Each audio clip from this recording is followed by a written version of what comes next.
We're coming to you live from our Auckland Park studios. This is Prime News on SABC 3. Here are our top stories this evening. They tortured this person on the scene where they used a method called tubing, which is a piece of rubber that you pulled over a person's face. The Madanga Commission has heard that a group of EMPD officials would allegedly commit crime under the guise of formal operations, including murder. This report is a basis upon which the extension is sought, and therefore the request for extension is justified. Meanwhile, the ad hoc committee investigating the same allegations is making a case to National Assembly Speaker Didiza, asking for another extension.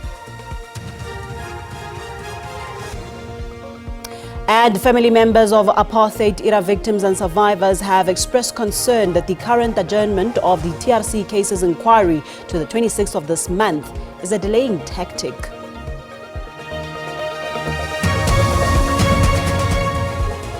It has just gone 8 o'clock. A very good evening to you and a warm welcome to this Monday's edition of Prime News. My name is Paulette Nell. Great to be in your company this evening as we bring you up to speed with what's happening in and around your world. But first, let's start with this.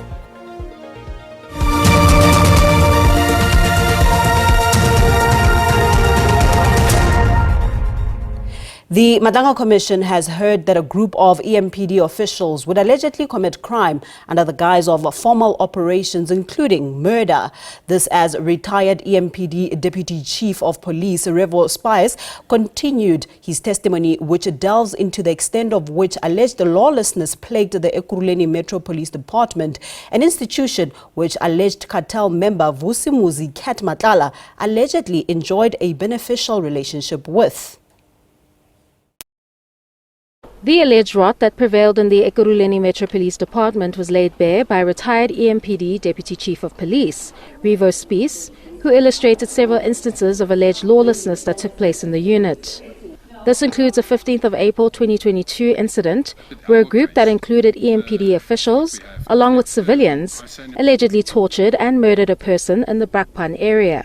What was alleged is that they tortured this person on the scene where they used a method called tubing, which is a piece of rubber that you pulled over a person's face and you suffocate the person. So they tubed this person. Spies recounted that the witness of the said incident alleges that Acting Police Chief Brigadier Julius Mkhwanazi allegedly assisted in the cover-up of the said murder, which is currently being probed by police watchdog IPID. And then the next moment this person, they killed him. And from the scene, they called Brigadier Mkhwanazi after it took place now. And Brigadier Mkhwanazi arrived on the scene in a white Golf. And he then proceeded to direct them how to clean the scene. And they placed the body of the victim on this civilian person's bakkie. And they instructed him to go dump the body, which he then duly did. This case, however, is one of the few matters in which Spies alleges that the cases remain stagnant and the officers have not been charged. Meanwhile, Spies testifies that attempts to challenge Mkhwanazi in the face of alleged illegality resulted in death threats. I am suddenly approached by a person from the State Security Agency, and he is stating to me that they, a State Security Agency, have picked up that there are death threats being made against me, where this Brigadier Mkhwanazi and other officers was discussing in Katlehong area. They were discussing to rent or hire Inkabis, which is a hitman from the KZN area. So they were discussing this, and they already have plotted the concept of it's easy to take me out because I drive in my private capacity. I also have motorcycle. The hearings continue. Kani Mapanga, SABC News, Pretoria. Meanwhile, the ad hoc committee investigating the same allegations is making a case to National Assembly Speaker Didiza, asking for another extension. Deliberating on its draft report today, the committee laid out why it needs more time to complete its work. Members of the committee met virtually to discuss logistics such as its agenda, growing witness list, the analysis of the public written submissions, as well as a visit to the Hosimampuru Correctional Facility in Pretoria, where the committee will meet to interrogate inmate Vusimusi Katmatlala, who is key to the allegations made by Mkhwanazi. Parliament security team has already conducted a visit to the facility. Indeed, Chair, the findings on our end suggest that they do have adequate facility that they can host up to 400 people. It is dividable. If we want to make it smaller, we can do that. Mpilo says the team is satisfied that the facility is secure enough for the committee to work from. The committee also still has to finalize appearance dates for witnesses like Paul O'Sullivan, Brown Mogotsi and other members of the SAPS.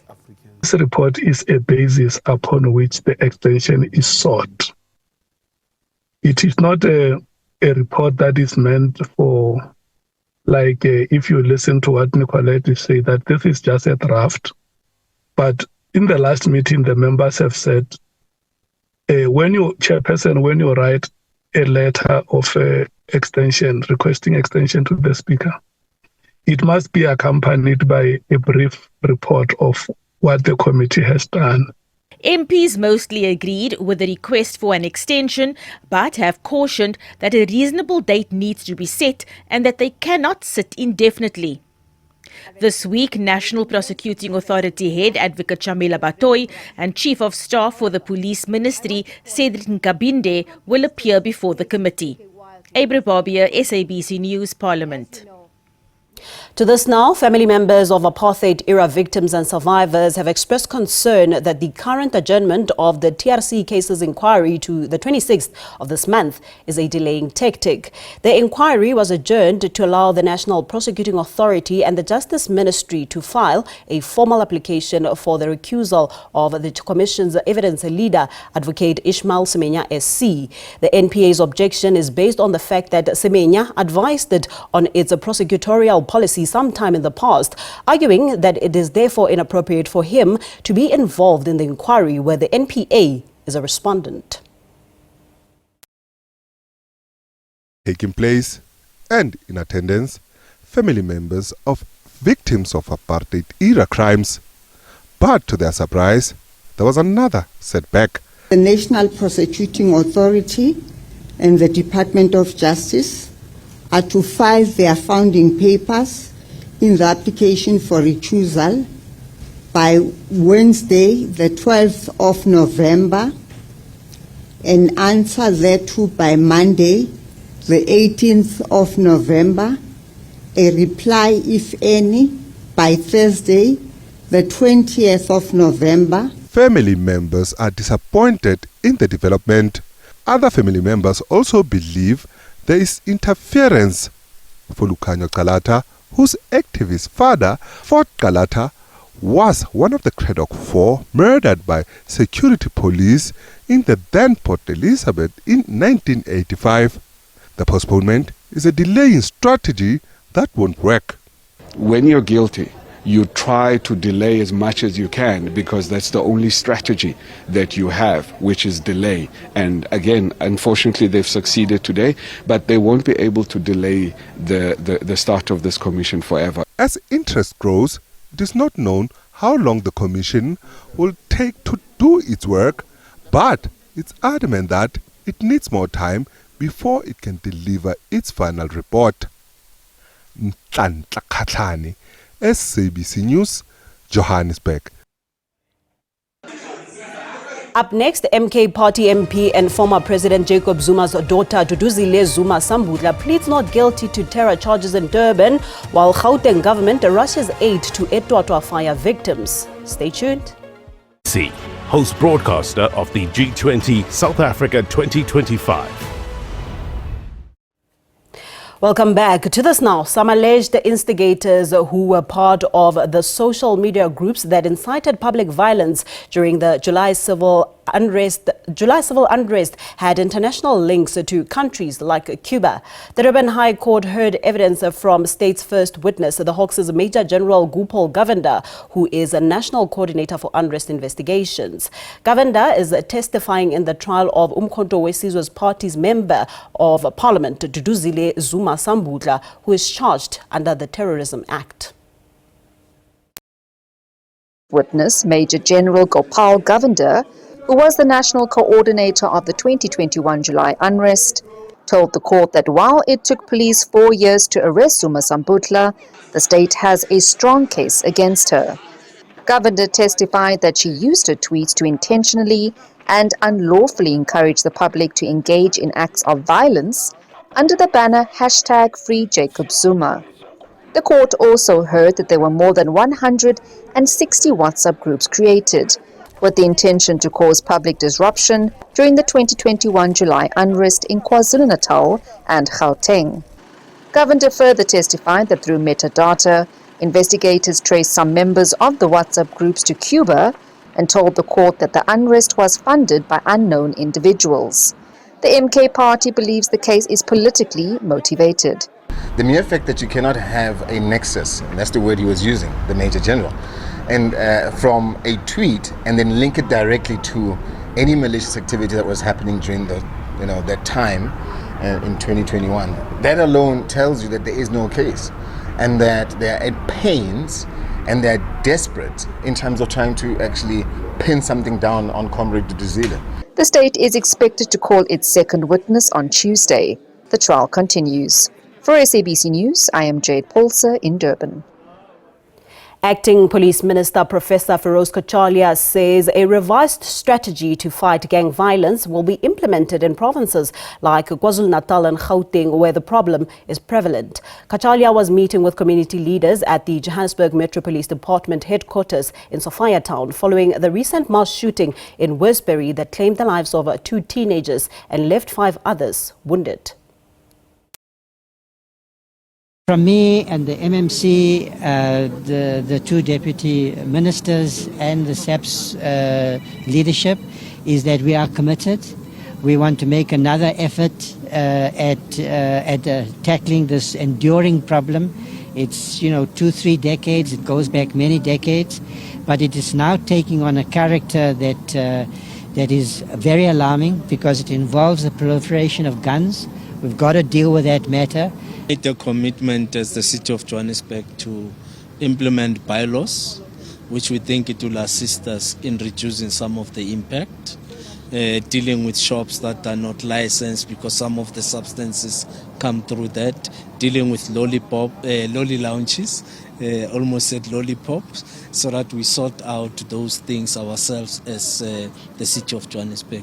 We've also agreed that there will be constant stop and search in the area to try and reduce the impact of guns and drugs in the area.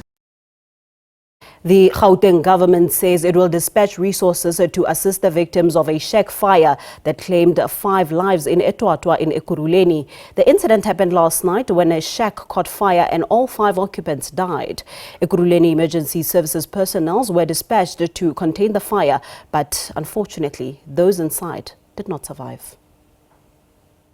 We convey our condolences as a Gauteng government to the bereaved families. May the souls of the departed rest in peace. We will, through our Department of Human Settlement and the municipality of Ekurhuleni, intervene to ensure that there is temporary arrangement that is made for the surviving members of the family, if there's any.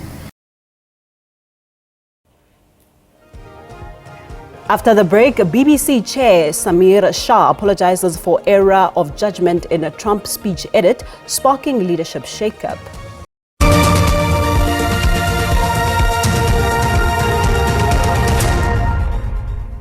In international news, BBC Chair Samir Shah today apologized for an error of judgment in editing a speech by US President Donald Trump aired in a Panorama documentary. Shah said the BBC acknowledged that the edit gave a misleading impression and should have been handled more carefully. The admission comes in the wake of the resignations of BBC's boss and head of news. The apologizing is for the way the team edited President Trump's speech to his supporters on January the 6th. It was public, we discussed it, and indeed the reservations and there were some people on the board who felt very strongly it was wrong, others defended it. It was discussed at Panorama, so they knew about that. But I think the point I'm making is, in hindsight, we should have acted earlier and taken a more formal position on it, which we've done more recently. Part of the problem is the way it was edited. Yeah. But what was the consequence of that? I think we just need to go into a bit more detail, which is what we finally did, which was the impression it left on the British audience, as opposed to the intention of the programme, which was to give the Panorama, the British audience, some understanding of how President Trump's supporters were reading it. Now, that's quite a complicated set of thoughts, and we need to get that right. SABC, host broadcaster of the G20 South Africa 2025.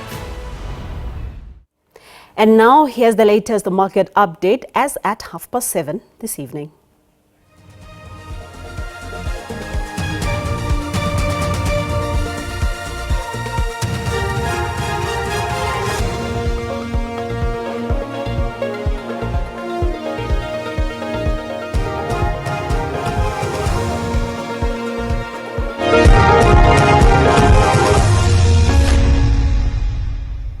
In sports news this evening, the South African Under-17 national football team has advanced to the round of 32 at the FIFA Under-17 World Cup in Qatar.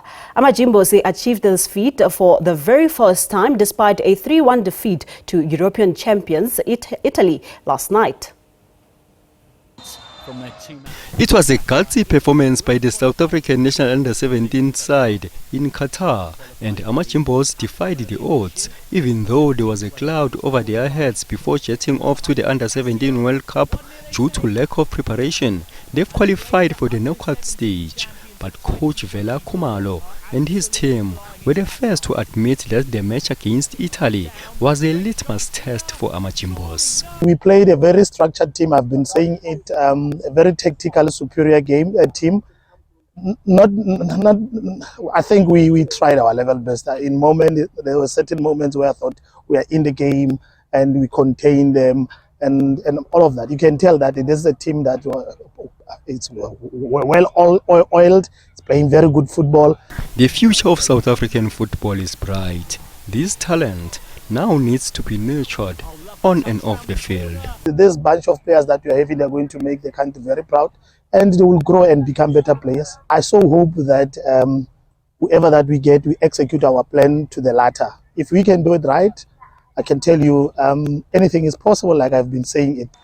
Amachimbos will play their round of 32 match on Friday against an opponent yet to be confirmed. Ndlovu for SABC News. Well, with that, we now shift our focus to the weather desk for the latest update in temperatures. Do stay with us.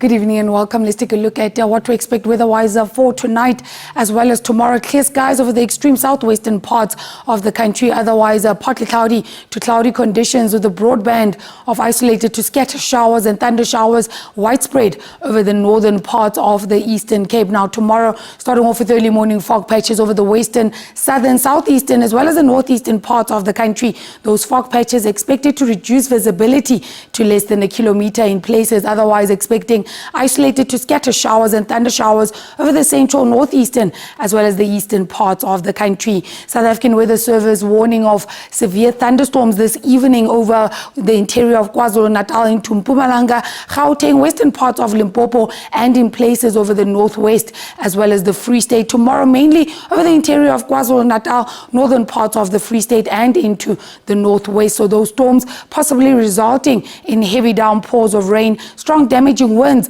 large amounts of small hail or excessive lightning. Overnight temperatures seeing the R and Kimberley down to 16, 15 in Johannesburg, Lephalale at 18. Cape Town will start off the day with a minimum of 17, peaking at 29. It will be a warm day in Springbok with 31, cool in Johannesburg with 22, 31 in Graaff-Reinet, very hot conditions in Beaufort West with 34, Upington as well, a maximum of 34. It will be a cool day in Mbombela with 23, 32 in Richards Bay, Durban and Mthatha, a maximum of 29. That's your weather. To stay tuned.